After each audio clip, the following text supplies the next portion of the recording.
نحمده ونصلي ونسلم على رسوله الکریم اما بعد۔ علماء کرام کے حوالے سے یہ بات دیکھنے میں آتی ہے کہ وہ جب بھی کوئی نیا شخص کوئی بات کرتا ہے، کوئی نئی تحریک اٹھاتا ہے، کوئی کام شروع کرتا ہے، اس کی مقبولیت ہوتی ہے، اس کو لوگ پہچاننے لگتے ہیں، اس کی بات سننے لگتے ہیں، تو علماء کرام اس کے خلاف ضرور بات کرتے ہیں، بالخصوص اگر وہ لوگ متحرک بھی ہوں، تنظیم اور تحریک سے متعلق ہوں، انہوں نے کوئی ایسا سلسلہ بھی شروع کیا ہو، کوئی تحریک سازی بھی کی ہو، تو ایسا لگتا ہے کہ علماء کرام کو ان سے کوئی قد ہو جاتا ہے، وہ ہمیشہ اس کے اوپر تنقید کرتے ہیں۔ اور اس کی مثال میں مولانا مودودی رحمۃ اللہ علیہ کا تذکرہ کیا جا سکتا ہے، ڈاکٹر اسرار ہیں رحمۃ اللہ علیہ، اسی طریقے سے آزاد رحمۃ اللہ علیہ کا تذکرہ کرتے ہیں، اور مختلف لوگوں کو کہ جو کوئی کام شروع کرتا ہے اور عوام میں مقبول ہونا شروع ہوتا ہے تو علماء اس کے خلاف ایسا محسوس ہوتا ہے کہ گویا حسد کا شکار ہو جاتے ہیں، یا انہیں یہ لگتا ہے کہ ان کی گدی چھن جائے گی، یا ان کی اس طرح سے تکریم جو ہوتی ہے وہ کم ہو جائے گی، ان کی مقبولیت کم ہو جائے گی، اور وہ اس کے لیے فوراً اٹھ کھڑے ہوتے ہیں اور کمر بستہ ہو جاتے ہیں۔ تو اس بارے میں بنیادی بات تو یہ جاننی چاہیے کہ اگر علماء واقعی ایسا کرتے ہیں اور اس نیت سے کرتے ہیں، حسد کی بیماری میں مبتلا ہو کر ایسا کرتے ہیں، یا کسی کے بارے میں بدگمانیاں کر کے ایسا کرتے ہیں اور الزامات لگاتے ہیں اور فتوی لگاتے ہیں، تو یہ علماء حق نہیں، علماء سو ہوئے۔ اب اس میں دو ہی باتیں کہ یہ تو واقعی یہ سارے علماء سو ہیں اور انبیاء کے وارث نہیں ہیں بلکہ شیطان کے ورثاء ہیں،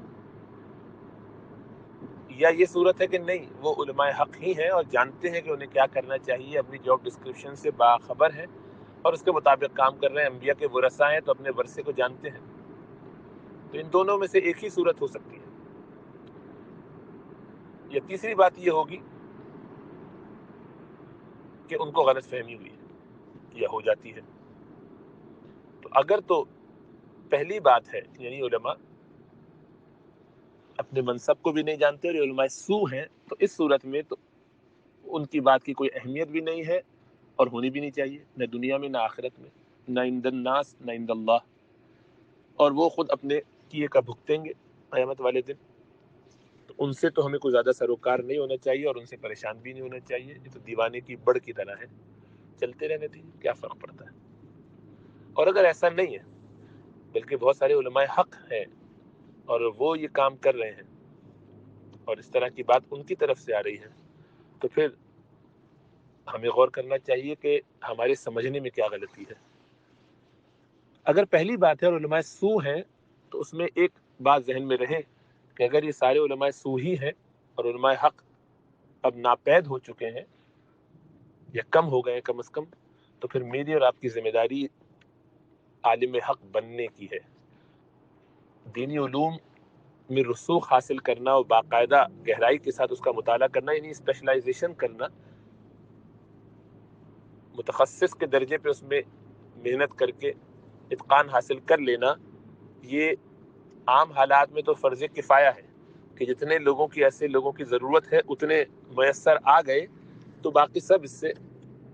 چھٹکارا پا لیں گے، ان کی ذمہ داری، ان کا ذمہ اس سے فارغ ہو جائے گا۔ لیکن اگر اتنے لوگ میسر نہ آئے تو تمام لوگ گناہ گار ہوں گے، یہ گویا فرض کفایہ کی طرح ہے۔ تو اگر تو آپ کی رائے پہلی والی ہے تو فرض کفایہ ادا کرنے کے لیے آپ کو سب چھوڑ چھاڑ کے اس وقت توجہ دے کر باقاعدہ علوم حاصل کرنے چاہیے، تاکہ آپ پھر امت کو اس گمراہی سے بچائیں، اس طرح کے لوگوں سے بچائیں اور صحیح کام میں لگیں۔ محنت کرنی پڑے گی، کام کرنا پڑے گا، بھلے وہ جاب چھوڑنی پڑے، کم پہ گزارا کرنا پڑے، ہفتے میں 2 دن وہاں کام کر کے 3 دن یہاں کرنا پڑے، جو بھی صورت ہو اس کی، یعنی وہ آپ کی پرائیورٹی ہوگی، کیونکہ علماء حق ناپید ہیں یا کمیاب ہیں تو ان کا کفارہ یا ازالہ کرنا یہ ہماری سب کی ذمہ داری ہوگی، ان کی کہ جو اس کو سمجھتے ہیں یا سمجھ چکے ہیں یا وہ جانتے ہیں کہ یہ مسئلہ پیش آ چکا ہے اور صلاحیت رکھتے ہیں کسی نہ کسی درجے میں۔ جو دنیاوی پروفیشنلز ہیں وہ تو یہ صلاحیت رکھتے ہی ہیں، ان کے لیے دینی تعلیم بھی حاصل کرنا کوئی مشکل کام نہیں۔ اگر دوسری رائے ہے اور علماء حق پر ہیں اور وہ جانتے ہیں علماء حق ہونے کی وجہ سے کہ مسئلہ کیا ہے، اس کی تفصیل کیا ہے، تو پھر وہ جانتے ہیں اپنا کام، پھر ان کے بارے میں یہ پریشان ہونے کی ضرورت نہیں۔ اس کا مطلب وہ اپنی جاب ٹھیک کر رہے ہیں، جب وہ علماء حق ہیں، ان کو معلوم ہے، تو اپنے کام سے اتفاق کرتے ہوئے سارے اگر کر رہے ہیں کام، تو پھر تو پریشانی کی کوئی بات نہیں ہونی چاہیے۔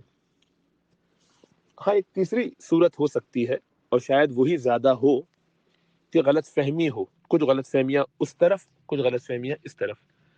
تو اگر اس کی وضاحت کر دی جائے تو شاید معاملہ سمجھنا آسان ہو۔ ہوتا یہ ہے کہ جب بھی دین کے حوالے سے کوئی بات کی جائے گی، یا دنیاوی حوالے سے بھی کوئی بات اگر کی جائے گی، اور اس کا شریعت میں کوئی حکم تلاش کیا جائے گا، تو یہ علماء کی ذمہ داری ہے۔ یعنی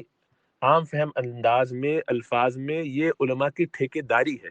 ان کے اوپر یہ لازم ہے کہ وہ بتائیں ہر وہ چیز جس کا تعلق انسانی زندگی سے ہے،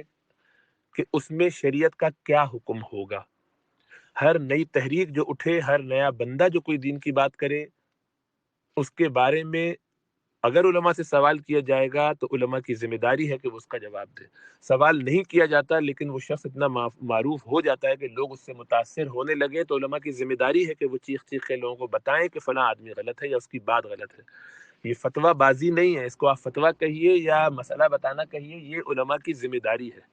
یہ ان کے لیے جاب ڈسکرپشن میں ہے کہ وہ بارڈر پہ کھڑے ہو کے اسلام و کفر کے درمیان، یا اسلام و گمراہی کے درمیان، یا اہل سنہ اہل بدعہ کے درمیان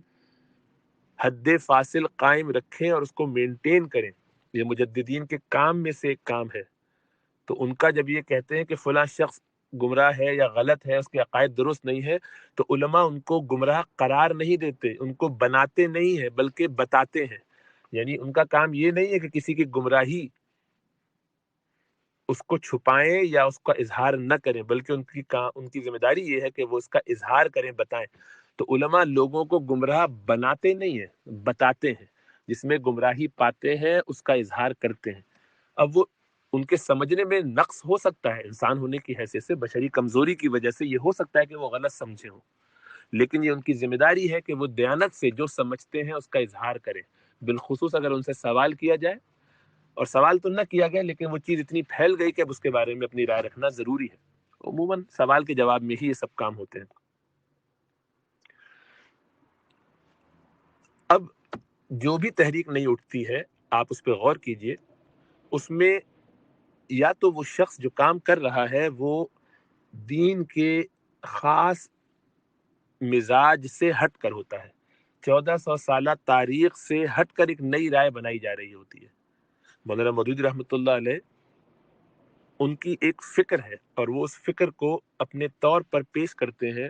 اور اس میں علماء کا اختلاف ہے۔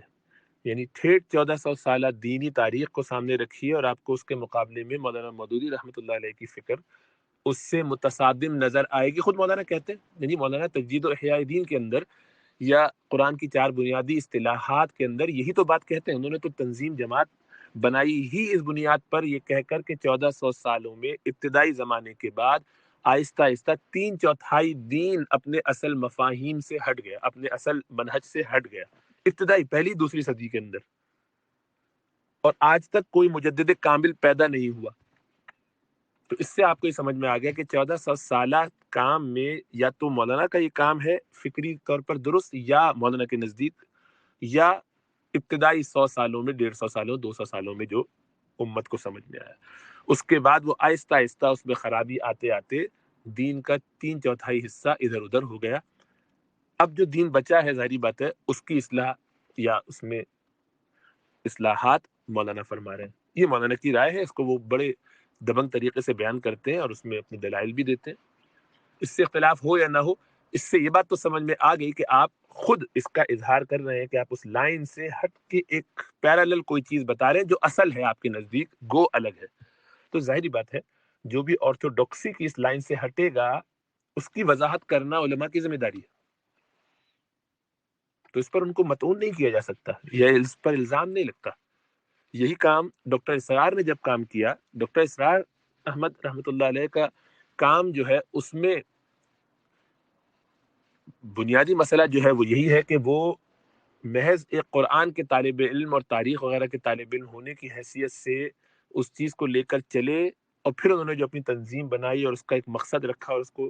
پوری ایک تحریک کی شکل میں پوری تمام دین کے باقی سارے شعبوں کو محیط کرنے کی فکر جو انہوں نے شروع کی، اس میں مسئلہ یہی پیدا ہوا کہ وہ علمی طور پر اس قد و کاٹ کے نہیں تھے جو مولانا مودودی کو تو بہرحال حاصل تھا. یعنی مولانا کا تو علم ہے ایسے درجے کا کہ انہوں نے باقاعدہ بہت کچھ پڑھایا ہے، ایک اتقان رکھتے ہیں وہ اپنے علمی طور پر. اسی لیے مولانا کے بارے میں یہ تو کوئی نہیں کہتا کہ وہ کم علم ہے، یہ الزام کسی نے نہیں لگایا. لیکن ڈاکٹر صاحب کے بارے میں تو بالکل قطعیت سے پتہ چلتا ہے ان کی باتوں کو سن کر کے وہ فقہ اور حدیث کے علوم اور اس کے مبادیات سے بہت ساری چیزوں سے اس طرح آشنا نہیں ہے جیسا کہ ایک امیر یا ایک ذمہ دار کو ہونا پڑتا ہے جبکہ وہ پورا لائحہ عمل خود طے کر رہا ہو. مولانا سارا لٹریچر کہیں اور سے لیتے، علماء کی بات کو لے کے اسی کو آگے چلا رہے ہوتے، ایک تنظیم خالی ان کی ہوتی، ایک منتظم کے طور پہ وہ چلا رہے ہوتے، تو ایک بالکل دوسری بات ہوتی ڈاکٹر صاحب. لیکن ڈاکٹر صاحب اب پورا ایک نظام پیش کرتے ہیں دین کے ہر شعبے کے حساب سے، اور ان کا لٹریچر جو ہے وہ اپنا ترتیب دیا جو بھی ہے اس میں ظاہری بات ہے آپ یہ نہیں کر سکتے کہ آپ نے خالی فزیولوجی پڑھی ہے اور آپ گفتگو تمام موضوعات پہ کریں گے اور سنبھالیں گے، تو ظاہری بات ہے وہاں پہ آپ سے غلطی ہونا لا محالہ یہ ممکن ہی نہیں. اس سے کیا مفر ہو سکتا ہے؟ یعنی میں اگر ہاسپٹل کھولوں اور اس میں کہوں کہ میں لنگ اسپیشلسٹ تو ہوں، کارڈیولوجسٹ بھی میں ہی ہوں، یعنی کڈنی کا بھی، رینل اسپیشلسٹ بھی میں ہی ہوں گا، نیفرولوجسٹ نیورولوجسٹ بھی میں ہی ہوں گا، تو ظاہری بات ہے باوجود اس کے کہ ان ساری فیلڈ میں کچھ نہ کچھ درد تو مجھے ہے. میں نے بنیادی امتحانات سارے دیے ہوئے ہیں، بلکہ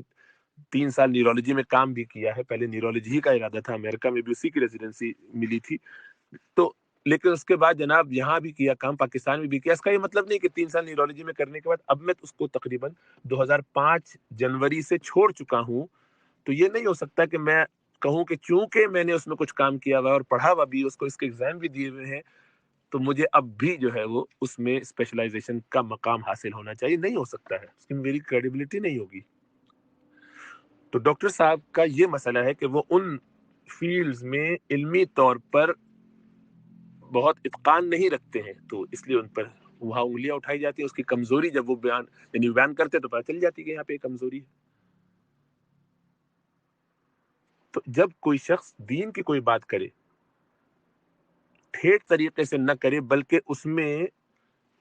آرتھوڈاکسی سے ہٹ کے کوئی بات ہوگی، تو یہ علماء کی ذمہ داری ہے کہ وہ اس کی وضاحت کریں.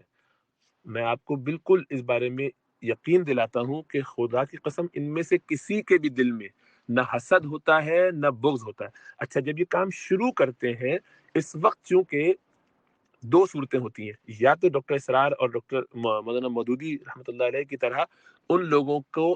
عام طبقہ قبول کرتا ہے اور ان کی بہت ساری باتیں سننے لگتا ہے، اور یہ بالکل ابتدائی زمانے ہی میں. تو اسی لیے دیکھیے تنقیدیں وہاں سے شروع ہوتی ہیں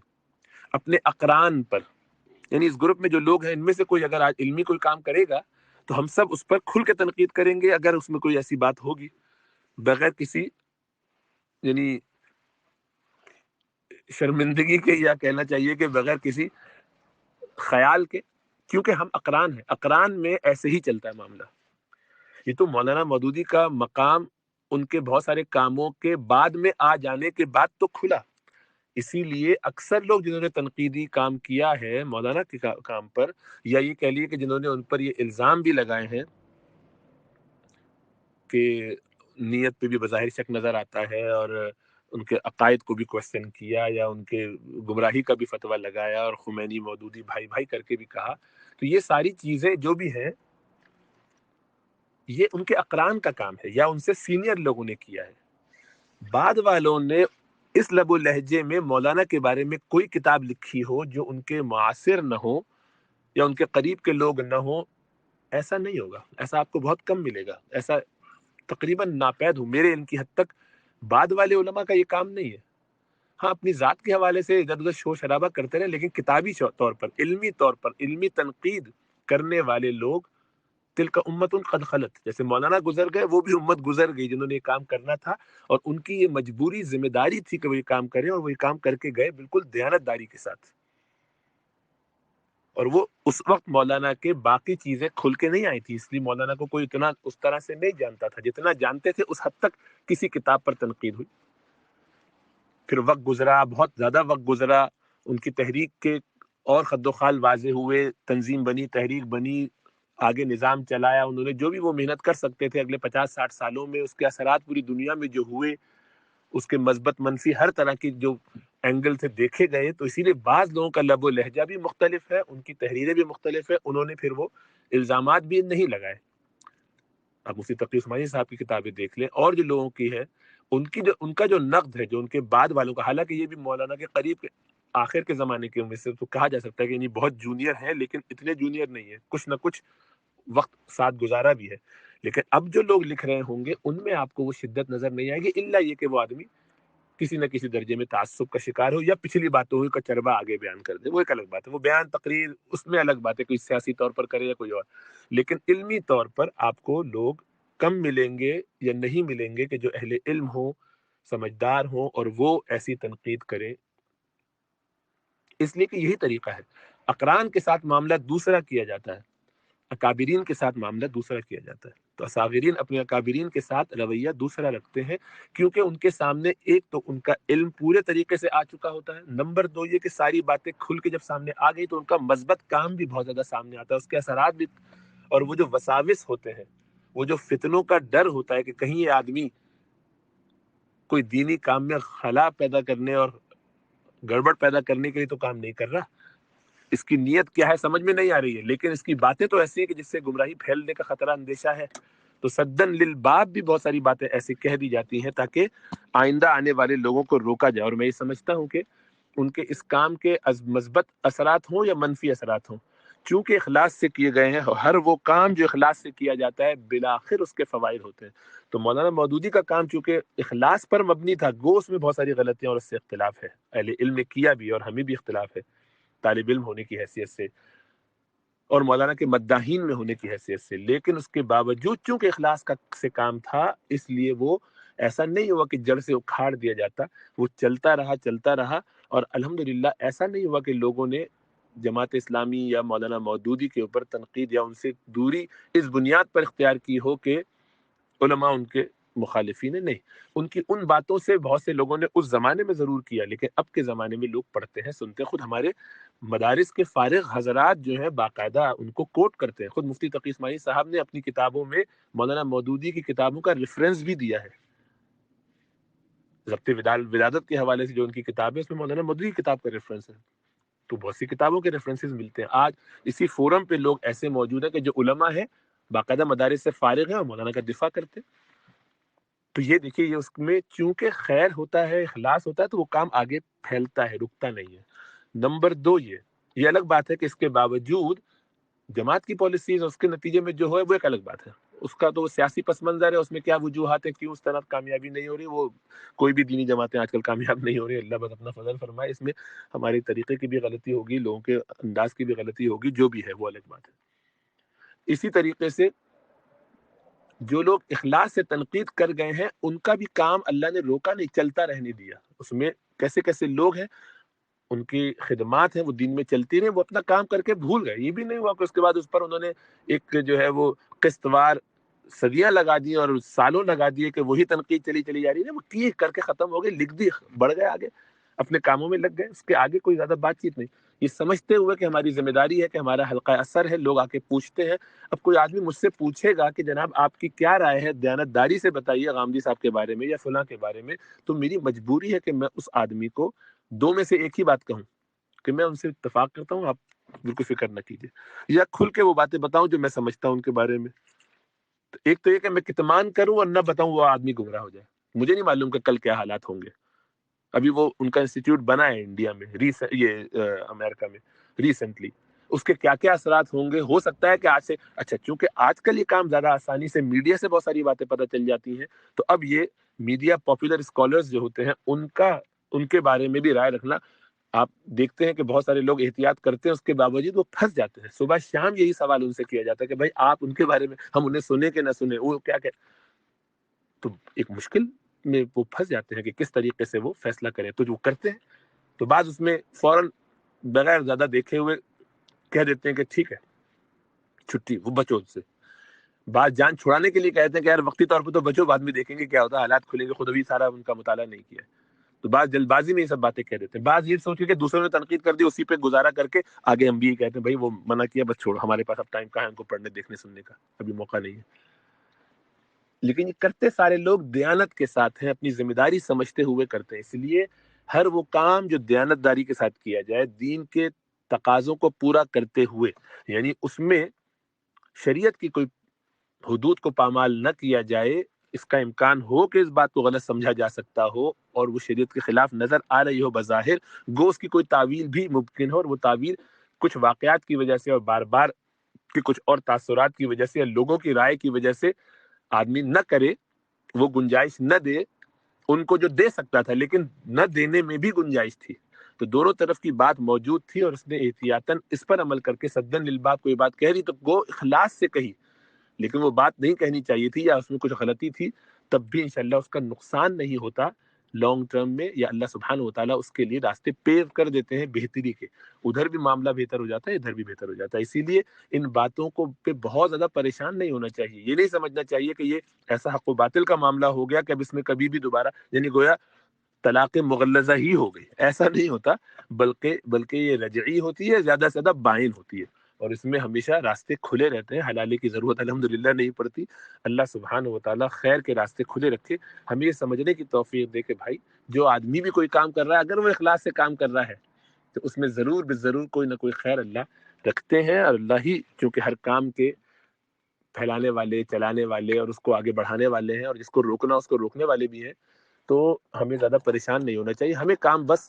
اس وقت میں جینا چاہیے جس وقت میں ہم ہیں. اس وقت ہمیں کیا سمجھ میں آ رہا ہے اس کی بنیاد پہ ہم بات کریں، اور اگر لگتا ہو کہ اس وقت اس سے بچنا ہے تو بچیں، نہیں بچنا ہو تو نہ بچیں. لیکن اس سے یہ بھی سیکھا کہ چونکہ اب آسانی سے چیزیں اویلیبل ہو جاتی ہیں تو پہلے ذرا رک جائے آدمی، فوراً تبصرے نہ کرے. اسی لیے بہت سے سوالات آتے ہیں لوگوں کے، تبصرے بھی پوچھتے ہیں لوگ کہ اس بارے میں کیا رائے ہے، تو مہینوں، بعض اوقات ہفتوں مہینوں تک اس پہ غور و خوض چلتا رہتا ہے. وہ سوال ذہن سے نکلتا نہیں ہے کہ بھئی یہ کسی نے پوچھا ہے. تو اب اس پہ مطلب مثلا ابھی ریسنٹلی آپ ہی کا یہ سوال جو ہے موجود ہے کہ یہ جو پہلی وحی کا واقعہ ہے غامدی صاحب کا، اس میں جو پورا کلپ ہے اور اس پہ انہوں نے اس کو شدید رد کیا، بخاری وغیرہ کی حدیثوں کو بالکل یکسر اس کو یعنی باطل قرار دیا ہے، قبول نہیں کرتے ہیں وہ قرآن کی آیت کو سامنے رکھتے ہوئے، قرآن کی آیت سے استدلال کرتے ہوئے. تو وہ اس پر سوال تبصرہ ہے موجود، لیکن اس پہ غور و خوض چل رہا ہے، وقت لگے گا. تو اب ذرا احتیاط کرتے ہیں بعض لوگ، یا جن لوگوں کو یہ سب چیزیں سمجھ میں آ گئی ہیں، دیکھ رہے ہیں دنیا میں. اب ایک عالم اپنی مسجد میں بیٹھا ہے، اس کے پاس علمی کام کے علاوہ بہت سارے اور مشاغل ہیں، تو وہ خالی یہی تو نہیں لگا رہے گا. تو وہ یا تو جلد بازی میں لکھ دے گا یا خاموش رہے گا. جس کو مطالعے کا موقع مل جائے گا، اب ہمیں چونکہ ایکسیس ہو گیا ہے آج کل لوگوں کو، تو تھوڑا وقت لگا لیتے ہیں، دیکھ لیتے ہیں، سن لیتے ہیں، سیکھ لیتے ہیں، اور اس کے بعد پھر وہ رائے قائم کرتے ہیں جو وہ سمجھتے ہیں، اور بعد میں اس سے رجوع بھی کرتے ہیں اگر ضرورت پڑے. اور اسی لیے بہت سے لوگوں نے کی بھی ہے رجوع. تو اس لیے اتنا پریشان نہیں ہونا چاہیے کہ علماء اس طرح سے کیوں یہ رویہ رکھتے ہیں. وہ اہم ذمہ داری جو ان کی ہے اس کا خیال کرتے ہوئے یہ کام کرتے ہیں. بہرحال اب اس میں اگر وہ صائب ہیں اور نیت میں اخلاص ہے تو یقیناً اس پر معجور ہوں گے، اور اگر اس میں ان کی نفس کی خرابی ہے اور دھوکہ دہی ہے اور خبث باطن ہے تو اللہ کے اس پر سوال بھی ہوگا، اور وہ خود بھی دنیا اور آخرت میں اس کا نقصان اٹھائیں گے، الا یہ کہ تائب ہو کر رجوع کریں، اس کا انجبار کریں، استغفار کریں. تو اسی لیے ان چیزوں سے بہت زیادہ پریشان نہیں ہونا چاہیے، اس کی اہمیت کو سمجھنا چاہیے. یہ ایسے ہی جیسا کہ آپ آج کل بیٹھے ہوئے میڈیکل میں یہ دیکھتے ہیں نا، جو کانسپریسی تھیوری والے شور مچاتے ہیں، ان میں سے بہت سے مخلصین بھی ہوں گے. وہ یہ سمجھتے ہیں کہ ہمارا کام ہے کہ ہم بتائیں لوگوں کو کہ اس کے نتیجے میں کیا دھوکہ دیا جا رہا ہے، کیا نقصان ہو سکتا ہے. اس دنیا تو وہ کرتے ہیں، تو ٹھیک ہے، وہ صحیح ہے کہ غلط ہے، اخلاص سے ہوگا تو کوئی مسئلہ نہیں ہے. کام اخلاص سے ہونا چاہیے. اخلاص کی بنیاد پر اگر غلطی کر لی جائے اور اس پر آدمی غلطی ہو جائے تو جیسے تنبہ ہو تو ندامت کا اظہار کر لے. توبہ یہ آدمیت ہے. غلطی سے پھل کھا لیا، غلط اجتہاد کر لیا تھا، غلط بات مان لی تھی، توبہ استغفار کر لی، رجوع کر لیا جیسی سمجھ میں آیا، اور اکڑ گئے اور اسی شیطانی پر نہیں اب بھی ایسا ہی ہے، تو پھر یعنی وہی لوگ جنہوں نے لکھا ہے تو دنیا سے جا چکے ہیں. اگر ان بزرگوں کو مولانا کا باقی کا کام بھی سارا نظر آ جائے اور اب دکھا دیا جائے کہ انہوں نے آگے کیا کیا اور ساری تحریریں ان کے سامنے آ جائیں، تو مجھے یقین ہے کہ وہ بھی اپنی بہت ساری باتوں سے رجوع کریں گے، جہاں ان کو لگے گا کہ یہاں ہے ہو سکتا ہے، اور بہت ساری باتوں سے اختلاف کریں گے، خود مولانا بھی یہی کریں گے لوگوں کے بارے میں۔ تو اس لیے ذرا اس میں وسعت قلبی کا مظاہرہ کرنا چاہیے بعد والوں کو خاص طور سے، اور دل میں ایسی تنگی نہیں رکھنی چاہیے کسی بھی طرف۔ سمجھنا چاہیے کہ ہر آدمی اپنے اپنی ذمہ داری پر مجبور ہو کے اپنے کام سے کام رکھتے ہوئے چل رہا ہے، جو اس کی ڈیوٹی ہے اس کو ادا کر رہا ہے، اس میں غلطی بھی ہوتی ہے، کوتاہیاں بھی ہوتی ہیں، لیکن وہ نیتوں تک نہیں پہنچنی چاہیے باتیں کہ اس پر ہم الزام لگائیں یا نقد کریں اور شک کریں۔ اللہ ہم سب کو عافیت کے ساتھ رہنے والا بنائے۔ جو قرآن میں آتا ہے نا کہ اللہ سبحانہ و تعالی قیامت والے دن لوگوں کے دلوں میں جو کدورتیں آ گئی تھیں تو جنت میں جب جائیں گے تو وہ سب دور فرما دیں گے، دلوں کو جوڑ دیں گے، جو کمیاں آ گئی تھی، جو خرابیاں پیدا ہو گئی ہیں، اس سب کو اللہ سبحانہ و تعالیٰ عافیت کے ساتھ، محبت کے ساتھ دوبارہ دلوں میں تعلق پیدا ہو جائے گا، محبتیں پیدا ہو جائیں گی۔ تو یہ سب وقتی باتیں ہیں۔ اللہ ہم سب کو عمل کرنے کی توفیق عطا فرمائے، موجودہ وقت میں جینے کی توفیق عطا فرمائے کہ ہمیں اس وقت کیا کرنا ہے۔ افضل العلم علم الحال وافضل العمل حفظ الحال۔ السلام علیکم ورحمۃ اللہ۔